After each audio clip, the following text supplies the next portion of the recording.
Good morning, students. I am Kavita Chaudhary from Sunita Global School. I will teach you Hindi in class 5th. तो बच्चों, आज की class में हम पढ़ेंगे बात का सफर। ये एक पार्ट नहीं है, ये हमने पार्ट 5 पढ़ा था आपकी रिमझिम जो पाठ्य पुस्तक है हिंदी की, उसमें से जा चाह वारा। उसके बाद में एक यहाँ पर आपको दे रखा है बात का सफर। तो इसमें आपसे प्रश्न नहीं पूछे जाएंगे, किसी तरह के प्रश्न उत्तर नहीं होंगे, पर इसमें हम देखेंगे कि कैसे जो है बात करने का, अपने मन के भावों को एक दूसरे तक पहुंचाने के लिए जो अपन उसको बात ही बोलते हैं, जैसे अपन के मन के जो भाव है अपन को दूसरों को कहना है, तो वो हो गई हमारे मन की बात। तो जो बात का सफर है वो कैसा रहा है, शुरू में लोग जो है अपने मन की बात को दूसरे तक पहुंचाने के लिए किस तरीके का उपयोग करते थे, आज जो है बात का सफर यानी बात करने का तरीका किस तरह से बदल गया है, इसके बारे में हम इसमें पढ़ेंगे। जैसा कि शीर्षक से ही पता चल रहा है, बात का सफर। तो इसको पढ़ना शुरू करते हैं। और ये कहाँ पर दे रखा है, जो आपका पार्ट 5 है जाचा वारा, उसके पीछे दे रखा है। और इसमें से कोई प्रश्न उत्तर नहीं पूछे जाएंगे, पर ये जो है ज्ञान के हिसाब से, नॉलेज के हिसाब से काफी आपको मदद मिलेगी, पढ़ने में भी अच्छा लगेगा। तो अब देखिए पढ़ना शुरू करते हैं। बात का सफर। वेब कैमरा, कम्युनिकेटर, कबूतर, इंटरनेट, पोस्टकार्ड, हरकारा, संकेत भाषा, कुरियर, टेक्स्ट मैसेज, ईमेल। इस लंबी सूची में और क्या जोड़ा जा सकता है, इन सभी में क्या समानता है, यानी कि वेब कैमरा में, कम्युनिकेटर में, कबूतर में, इंटरनेट में, पोस्टकार्ड में, हरकारा में, संकेत भाषा में, कुरियर में, टेक्स्ट मैसेज में और ईमेल में। ये सब क्या है, ये बात करने का एक तरीका है। जैसे इंटरनेट की मदद से आज अपन, जैसे बहुत सारे ऐप्स होते हैं, अपन उससे मैसेज करते हैं। पोस्ट कार्ड से भी मैसेज किया जाता था, यानी संदेश भेजा जाता था। जैसे कुरियर जाता है, तो कुरियर से भी हम क्या करते हैं, अपनी बात को अपने जो रिश्तेदार तक पहुंचाते हैं, अपने दोस्त तक पहुंचाते हैं। टेक्स्ट मैसेज यानी जो अपन फोन से टेक्स्ट मैसेज करते हैं, वो भी क्यों किया जाता है, ताकि हम अपने मन की बात को दूसरे तक पहुंचा सके। ईमेल भी वही तरीका होता है, जिससे हमें किसी को जानकारी देनी होती है तो हम उसको बता सकते हैं। तो ये सब क्या है, इनमें क्या समानता है, इस लंबी सूची में और क्या जोड़ सकते हैं, यानी ये सब क्या है, एक बात करने का तरीका है। और इन सभी में क्या समानता है, तो ये क्या समानता होगी इनमें, ये सभी क्या है, बात करने का एक तरीका है। सड़कों के चौराहे पर खड़ा ट्रैफिक पुलिस का आदमी क्या करता है, तो जो ट्रैफिक पुलिस का पुलिसमैन होता है वो खड़ा रहता है कहाँ पर, चौराहे पर। वो क्यों खड़ा होता है, कथक, भरतनाट्यम जैसे शास्त्रीय नृत्य की भाव भंगिमाएं क्या अभिव्यक्त करती है। तो जो शास्त्रीय नृत्य होता है जैसे कथक, भरतनाट्यम, उसमें जो नाचने वाला होता है वो अपने फेस पर कुछ एक्सप्रेशन बताता है। तो वो उससे क्या बताना चाहता है, अभिव्यक्त करना यानी क्या बताना चाहता है, तो वो भी आपको कुछ ना कुछ बताना चाहता है। जैसे सड़क पर खड़ा होने वाला ट्रैफिक पुलिस जो चौराहे पर खड़ा होता है, वो भी अपने मन की बात आपको कहता है। जैसे वो संकेतों से अपना हाथ हिलाकर आपको कहता है कि आपको इस तरफ जाना है या उस तरफ जाना है ना। तो जैसे सड़क पर खड़ा रहने वाला पुलिस मैन या फिर भरतनाट्यम जैसे शास्त्रीय नृत्य करने वाले जो लोग होते हैं, वो भी अपने मन को कुछ एक्सप्रेशन से आपको अपने मन की बात बताना चाहते हैं। या फिर एक क्लास में जहाँ टीचर पढ़ाने में मशगूल हो, यानी पढ़ाने में मशगूल यानी बिजी हो, दो बच्चे आंखों के इशारे से, होठों को हिलाकर या फिर किसी कागज के टुकड़े पर कुछ लिखकर क्या कर रहे होंगे। जैसे कि बच्चे जब मैडम या फिर सर बोलते हैं या फिर टीचर बोलते हैं क्लास में आपको बात नहीं करनी है, तो आप क्या करते हो, इशारों से या तो अपनी आंखों के इशारों से या फिर होठों के इशारे से अपने मन की बात अपने दोस्त को कहने की कोशिश करते हो। ऐसा तो हर किसी के साथ जरूर होता होगा, अपनी बात कहने की जरूरत तो सभी को होती है, तरीका भले ही बदल जाए। यानी कि सबको अपने मन की बात किसी ना किसी को बताने की जरूरत पड़ती है, पर तरीका जो है कुछ भी मतलब अलग हो सकता है। रिमझिम के इस भाग में बात है बीते कल की और ऐसे भविष्य की जो बच्चों को रोमांचित करे। यानी ये जो भाग है बात का सफर, इसमें आप पढ़ोगे, रिमझिम कौन है, जो आपकी हिंदी की पाठ्य पुस्तक है, इसमें आप पढ़ोगे भविष्य की या फिर बीते कल की बातों के बारे में जो बच्चों को रोमांचित करेगी, यानी उत्साहित करेगी, एक्साइटेड करेगी। वे दिन भी क्या दिन थे, विज्ञान कथा के प्रसिद्ध लेखक आइजक एसिमोव की लिखी कहानी है। उन्होंने क्या कहानी लिखी थी, वे दिन भी क्या दिन थे। यह कहानी आज से 150 साल बाद के स्कूलों की कल्पना करती है। तो इस कहानी में क्या बताया गया है, 150 साल बाद यानी 150 साल के बाद स्कूलें कैसी होगी उसकी कल्पना यानी इमेजिनेशन करती हुई ये कहानी हमें बताती है। कहानी पढ़कर शायद इन स्कूलों को कोई स्कूल ही ना कहना चाहे, यानी 150 साल के बाद स्कूलें कैसी होगी उन स्कूलों को जो है देखकर उन्हें लोग स्कूल कहना शायद पसंद ना करें। कल्पना है ऐसे भविष्य की जहाँ स्कूल में कोई शिक्षक ना हो और विद्यार्थी एक ही हो। तो उन्होंने उस कहानी में आइजैक एसिमोव ने जो लिखी है क्या लिखी कहानी, वे दिन भी क्या थे, वे दिन भी क्या दिन थे, जिसमें 150 साल बाद के स्कूलों की कल्पना की गई है और जहाँ पर क्या कल्पना की गई कि एक भी जो है शिक्षक यानी टीचर नहीं है और विद्यार्थी भी एक ही है। ऐसे स्कूल में बच्चे सीखेंगे किससे, यानी जब टीचर ही नहीं होगा तो बच्चे किससे सीखेंगे, बात किससे करेंगे और खेलेंगे किसके साथ। यानी अगर बच्चा ही नहीं है, विद्यार्थी नहीं है, ना शिक्षक है, तो बच्चे बात किससे करेंगे, सीखेंगे किससे और खेलेंगे किसके साथ। हम जो पत्र लिखते हैं उसके जवाब का भी इंतजार करते हैं। पत्र को ले जाने वाला और उसका जवाब लाने वाला है डाकिया। यानी पहले के जमाने में जब फोन नहीं हुआ करते थे तो लोग अपने मन की बात बताने के लिए, अपने हालचाल बताने के लिए पत्र लिखते थे यानी चिट्ठी लिखते थे और उस चिट्ठी को अपने रिश्तेदार को भेजते थे या अपने प्रिय लोगों को भेजते थे और वापस चिट्ठी के आने का उनको इंतजार रहता था। और पत्र को ले जाने वाला भी जो पत्र को ले जाने वाला और उसका जवाब लेने वाला होता था कौन, डाकिया यानी पोस्टमैन। पत्र वो लेकर जाता और वापस हमें वही लेकर आता था, पत्र लाकर देता था, उसको अपन डाकिया कहते हैं, यानी कि जो पोस्टमैन होता है। डाकिये की कहानी कुंवर सिंह की जुबानी एक भेंट वार्ता है। तो जो डाकिये की कहानी है किसने लिखी है, कुंवर सिंह की जुबानी। क्या कहानी का नाम क्या है, डाकिये की कहानी कुंवर सिंह की जुबानी। ये एक भेंट वार्ता है। भेंट वार्ता यानी किसी से मुलाकात करने के बाद आप जो बात करते हो वो है भेंट वार्ता। रिमझिम की श्रृंखला में पहली बार भेंट वार्ता की विधा आ रही है। इसमें बच्चे देखेंगे कि किस तरह से ऐसे प्रश्न पूछे गए हैं जिनसे से ज्यादा जानकारी हासिल हो सके और व्यक्ति को अपने विचारों और अनुभव को खुलकर अभिव्यक्त करने का मौका मिले। कुंवर सिंह यानी जो कहानी है, डाकिये की कहानी कुंवर सिंह की जुबानी। तो जो कुंवर सिंह है जो पहाड़ी यानी कि कुंवर सिंह जो पहाड़ी इलाके में डाक बांटने का काम करते हैं। कहाँ पर काम करते, वो डाक में, मतलब है तो वो डाकिया और काम करते वो पहाड़ी इलाके में। और क्या करते हैं, डाक बांटते हैं यानी चिट्ठियां बांटते हैं। अपने काम, निजी जिंदगी और काम में पेश आने वाली दिक्कतों के बारे में बात कर रहे हैं। तो ये जो कहानी है, क्या कहानी थी, डाकिये की कहानी कुंवर सिंह की जुबानी, जो कि एक डाकिये ने बोली है, बताई है और वो काम करते हैं पहाड़ी इलाके में। उन्होंने इस कहानी में बताया है कि जो डाकिया होता है उन्होंने अपने काम के बारे में बताया है, अपनी निजी जिंदगी यानी पर्सनल लाइफ के बारे में बताया है और उनके काम के पेशे में यानी वो जो डाकिये का काम करता है उन्होंने उनको कौन कौन सी परेशानी और दिक्कतों का सामना करना पड़ता है उसके बारे में उन्होंने बात की है। डाक के जरिए संदेश पहुंचाने का काम थका देने वाला ही नहीं, जोखिम भरा भी हो सकता है।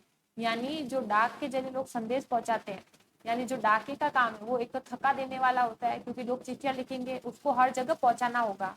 ठीक है, तो चिट्ठियां डाकिया जो होता है लोगों के घर पर जाकर पहुंचाता है, तो एक तो उस काम में वो थक जाएगा और जोखिम भरा भी हो सकता है क्योंकि पहाड़ी इलाके में चलना थोड़ा मुश्किल काम है।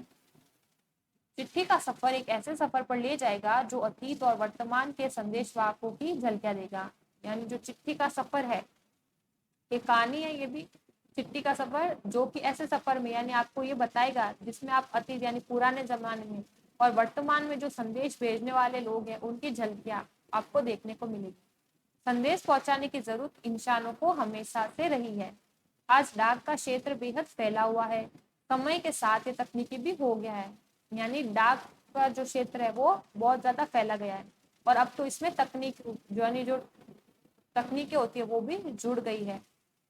कुछ दशकों पहले तक संदेश कुछ दिनों में पहुंचता था, यानी बहुत सालों पहले तक जो संदेश होता था उसको पहुंचाने में बहुत दिन लग जाते थे। जैसे अगर किसी को संदेश लिखा है, डाक पोस्ट ऑफिस में जाके उसको डालते या फिर डाकिये को देते, फिर वो जाकर उसको पहुंचाता, 15-20 दिन के बाद उत्तर मिलता था। तो इसलिए यहाँ पर लिखा है कुछ दशकों पहले तक संदेश जो है कुछ दिनों में पहुंचता था और आज जो है पलक झपकते ही अपनी बात हम सैकड़ों मील दूर तक पहुंचा सकते हैं। जैसे कि अपन टेक्स्ट मैसेज भेजते हैं अपने फोन से, तो बहुत दूर बैठा हुआ इंसान को वो ऐसा हो सकता है कि 1-2 सेकंड या फिर 5 सेकंड 6 सेकंड में मैसेज उसको मिल जाता है और झट से ही आंसर आ जाता है। अपनी बात किसी तक पहुंचाने का तरीका समय के साथ बदलता रहा है। यानी जैसे पहले चिट्ठियां थी, फिर अपन ने क्या देखा, जैसे बहुत अलग अलग तरह के तरीके आ गए जिससे लोग अपने मन की बातों को पहुंचाते थे दूसरे तक। यहाँ पर लिखा गया है कि अपनी बात किसी तक पहुंचाने का तरीका भी समय के साथ बदलता रहा है। समय के साथ संप्रेषण और संचार के माध्यमों में बदलाव आया है। इन माध्यमों का इस्तेमाल अलग अलग उद्देश्यों के लिए समाज के विभिन्न वर्गों के लिए हुआ है। एक माँ की बेबसी, अब बेबसी, अब पढ़ते इसे। मन को छू लेने वाली कविता है। तो कविता का नाम है एक माँ की बेबसी। कविता पाठक को किस तरह से प्रभावित करती है, ये पाठक के अनुभव पर निर्भर करता है। यानी अगर अपन ये कहानी पढ़ेंगे तो पढ़ने वाला होगा पाठक, वो उसको किस तरह से प्रभावित करेगी वो तो पाठक के यानी अपन के अनुभव पर निर्भर करता है। ये कविता एक ऐसे बच्चे के बारे में है जो बोल नहीं सकता और गली मोहल्ले के बच्चों के लिए वह एक अजूबा है। अजूबा यानी अलग तरीके का इंसान। बातचीत के जरिए हम दूसरों को समझ और जान पाते हैं। यानी अपन अपने मन के भाव दूसरों को बोलेंगे, वो भी हमें अपने मन के भाव बताएगा, तभी हम एक दूसरे को जान पाएंगे। संवाद ना होने से वह दूसरा हमारे लिए अनजाना बना रहता है। यानी अगर हम उनसे बात ही नहीं करेंगे या बात करने जैसी कोई चीज ही नहीं होती तो हम एक दूसरे के लिए अनजाने यानी अपन जिसको जानते नहीं है वो ही बने रह जाते हैं। पर मौखिक बातचीत के अलावा भी दूसरों के भावों को समझने के लिए कई तरीके हो सकते हैं। यानी मौखिक बातचीत यानी जो अपन बोलकर बात करते हैं वो हो गई मौखिक बातचीत। जो चिट्ठियां हैं, जो पत्र है, वो हो गई लिखित बातचीत जिसमें अपन मन के जो भाव होते हैं उसको लिख कर किसी को भेजते हैं। यहाँ पर लिखा हुआ है पर मौखिक बातचीत के अलावा भी दूसरों के भावों को समझने के कई तरीके हो सकते हैं। जैसे मैसेज हो सकता है, चिट्ठियां हो सकती है, पत्र हो सकता है। तो ये यहाँ तक अपन ने पढ़ा। अब अगला है पत्र। ठीक है, पत्र दे रखा है, इस पत्र के बारे में हम पढ़ेंगे। तो ये पत्र क्या है, एक लिखित जो है क्या है, अपनी बात को कहने का एक लिखित तरीका है। ये जैसे मौखिक बातचीत बोलकर होती है, ऐसे ही इस अपन लिखित बातचीत यानी लिखकर अपने मन के भावों को बताया है। यहाँ पर बातचीत होगी तो पत्र क्या है, एक लिखित बातचीत का तरीका। पत्र पहले लिखा गया बफलो, न्यूयॉर्क। यानी लिखने वाला कहाँ रहता है, बफलो, और कहाँ है ये, न्यूयॉर्क में है। तारीख है 20 मार्च 1995 यानी 20 मार्च 1995। प्रिय नित्या, इसमें लिखा है प्रिय नित्या, तुम्हारा 17 जनवरी का पत्र मिला। अब ये जो इंसान है वो बोल रहा है प्रिय नित्या, मेरे को जो है तुम्हारा 17 जनवरी का जो पत्र तुमने भेजा था यानी 3 दिन पहले का पत्र मुझे मिला है। तुम प्रतियोगिताओं में भाग ले रही हो, ये पढ़कर बड़ा अच्छा लगा। यानी तुम कॉम्पिटिशन्स में भाग ले रही हो, मुझे ये पढ़कर बहुत अच्छा लगा। यानी नित्या ने ये लिखकर भेजा होगा कि मैं प्रतियोगिता में भाग ले रही हूँ, इसलिए ने वापस जो है क्या लिखा है कि तुम प्रतियोगिताओं में भाग ले रही हो, ये पढ़कर बड़ा अच्छा लगा। लेकिन एक बात ध्यान में रखना, जीतने पर घमंड से बचना और प्रथम ना आने पर मन छोटा मत करना। यानी तुम प्रतियोगिता में भाग ले रही हो अच्छी बात है, पर अगर एक बात तुमको ध्यान में रखनी है, अगर जो है तुम जीत जाओ तो जीतने पर घमंड नहीं करना, और अगर प्रथम ना आ पाओ यानी फर्स्ट ना आ पाओ तो मन अपना छोटा मत करना। जीत महत्वपूर्ण है लेकिन अपनी पूरी क्षमता से। यानी जीतना तो जरूरी है पर अगर अपने अपनी पूरी क्षमता लगाई है तभी। प्रतियोगिता में भाग लेना भी अपने आप में एक उपलब्धि है। यानी आप किसी कंपटीशन में भाग लेते हो तो वो भी अपने आप में क्या है, उपलब्धि है। तुमने सेंट्स एवं डॉलर की फरमाइश की है। सेंट्स एंड डॉलर, सेंट्स यानी जो फ्रेग्रेंस होती है, डीओ होता है वो, ठीक है, सेंट। और डॉलर क्या होते हैं, जो न्यूयॉर्क वहाँ की जो करेंसी होती है उसको क्या बोलते हैं, डॉलर। तो ये बोलते हैं तुमने सेंट्स एवं डॉलर की क्या फरमाइश की है, यानी उसको चाहिए, ये जरूर लाऊंगा। लेकिन मेरा ख्याल है कि घर में अमेरिकी सिक्के तथा नोट होने चाहिए। तो ये बोला कि मैं सेंट्स और डॉलर तो जरूर लाऊंगा पर जो है मेरा ख्याल है यानी मेरा मानना है कि घर में अमेरिकी सिक्के और नोट होने चाहिए। अरीम का दाखिला तुम्हारे स्कूल में हो गया है। तो ये क्या कह रहा है, जो अरीम है उसका एडमिशन तुम्हारे स्कूल में हो गया है, ये अच्छा हुआ। यानी नित्या ने भी ये बताया होगा कि अरीम जो है उसका दाखिला यानी एडमिशन मेरे स्कूल में हो गया, इसलिए इसने वापस लिखा है कि अरीम का दाखिला तुम्हारे स्कूल में हो गया है, ये अच्छा हुआ। अब तुम्हें एक दूसरे से भिड़ंत और स्नेह का आदान प्रदान करने के लिए शाम का इंतजार नहीं करना पड़ेगा। यानी एक दूसरे से लड़ने के लिए और प्यार जताने के लिए एक दूसरे का शाम तक इंतजार नहीं करना पड़ेगा। अस्मिता का अंग्रेजी लहजे में बोलने का शौक बुरा नहीं। अब अस्मिता यहाँ पर कौन है वो अपन को पता नहीं है, पर ये बता रहा है कि अस्मिता का जो है अंग्रेजी लहजे में यानी इंग्लिश में बात करने का जो शौक है वो बुरा नहीं है।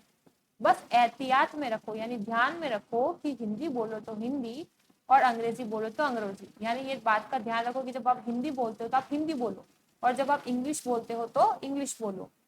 हर वाक्य में दो दो भाषाओं की खिचड़ी अध कचरेपन की निशानी है।